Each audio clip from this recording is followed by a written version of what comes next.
In fact, Kevin Spacey's voiceover was one of those events where Kevin basically said, "I don't actually think you can do this. Come back to me once you've made the film. Because I don't want to sort of sign my name and then find out you've made the set out of shoeboxes and old bits of string. You know, I want this thing to look like a proper science fiction film." It's funny that though, because that's exactly what the set was. IKEA knife and fork trays, painted white with graphics on, and bread crates from pallets. Seriously, that's what the set was. A lot of it was. Not all of it, just a little bit. Yeah, when you bump into Kevin Spacey. Anyone else? Yes? I'm sorry, maybe it's not important thing. The name of the energy is around. The name of the energy? Yeah, the name of the base is Saran. Yeah, why and how did you pick the name? Because I know it means love. Who's naked? When I was writing the film, my long-time girlfriend at the time, I was having a long-distance relationship with my girlfriend from Korea, you know, because it was kind of the idea of long-distance, you know, thing, long-distance relationships. It was my sort of little thing to her.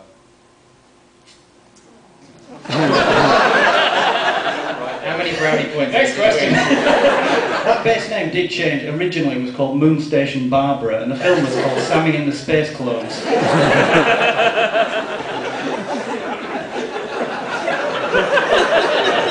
We're trying to get ABBA back together as well to do the soundtrack. Chesney Hawkes was starring in it. Anyone else? Yes. I just wondered why you put that scene in where he sees the girl sitting in the armchair. It's interesting. I mean, a few people have asked about who that girl is a couple of times. That is actually the same girl. That's his daughter, and that's the same girl that you see later on in the film on the little video display when he has that live conversation with her back on Earth.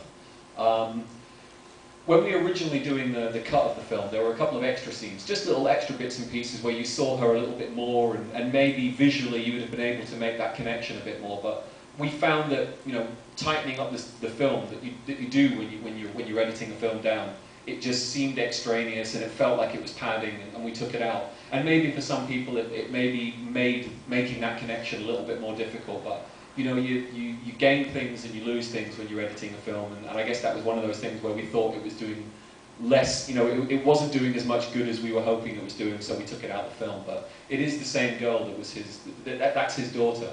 The reason being, I mean, I don't know about you, but I've heard stories of sort of identical twins, and the idea that when they're separate, sometimes if something happens to one of the twins, the other one will sort of sense it or feel it. And it was kind of playing around with that idea and extrapolating that with the clones, maybe they have a sense or a feeling for what's going on with the original Sam back on Earth, who's the Sam who's looking after his daughter that you hear in the background during the video conversation. So the fact that he keeps on seeing this girl is him kind of sensing that the original Sam has a daughter. I don't know if that makes sense, but that was what was in my head. Is there anyone else? Anyone in the back there? Yeah. Just wondering how much of it was actually shot on location. By location, do you mean Shepperton Studios? Couldn't afford it. Gav, why don't you answer this? Beautiful Sarang base.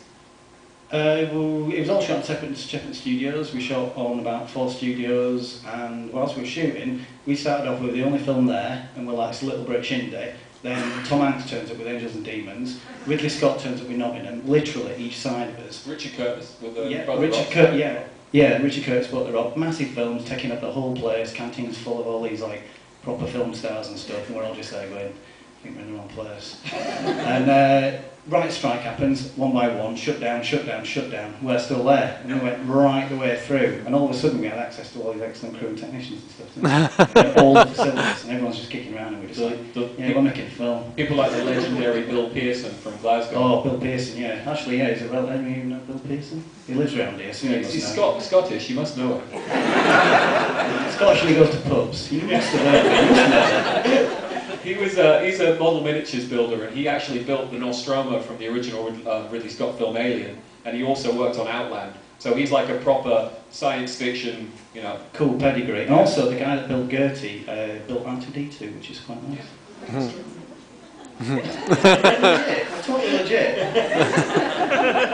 And there was a guy who wanted to take Gertie home because he loved him very much. He did actually have Gertie in his garage for about 3 months, and when we got Gertie back, Gertie was sticky. Seriously. It's horrible. Give me back the microphone. Can you pause the tape, please? I'm sure for legal reasons it was for some sort of mildew or something in the story. Legally, can we just say as a disclaimer, that's not actually true. Legally. I've never met this man. Anybody else? Yes, sir.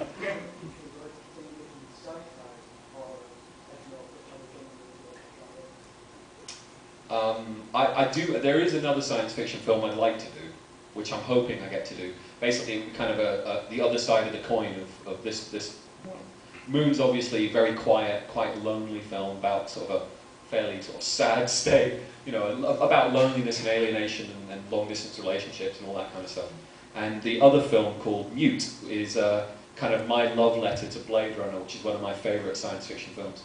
And it takes place in the future Berlin, and it's a thriller, and in some ways it's a lot pacier, and it's sort of more commercial in some ways, but it'll still be a smart science fiction film, I hope. And if we get to do that, I think those will be really good companion pieces. And Sam Rockwell's kind of agreed to do a little cameo in that other film, where you'll get an idea. It'll be kind of a little epilogue to what happened to the character in here in the next film, because they'll take place within the same universe. So that will be another science fiction film. But I'd love to do, there's all sorts of things that we've all sort of talked about. I'd love to do a World War II thing, like a Dirty Dozen kind of film. But Tarantino kind of beat me to the punch on that, so I might have to wait and see if it's any good. But yeah, we're only doing 4-letter films beginning with M.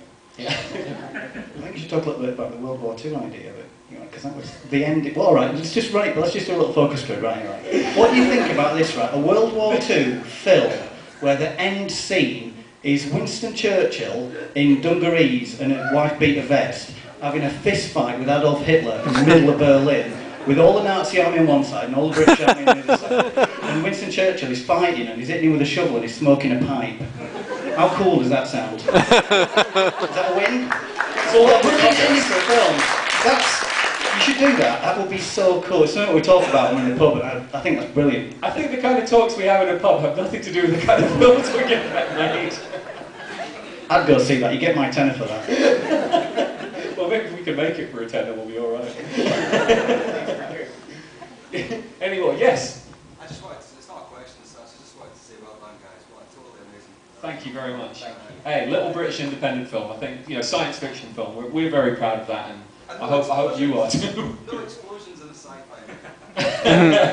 Great stuff. Yeah, we didn't have to actually, no explosions, I think we did well there. Not needed. Yeah. Thank you. Thank you very much. Just on that note, I'd really like to quickly say that Julia Valentine and Andy Duncan are both in the audience as well, 2 other crew members that worked incredibly hard on the film, and we're very grateful for all the effort that they put in as well. I'm glad they've finally seen the film. Hope they liked it.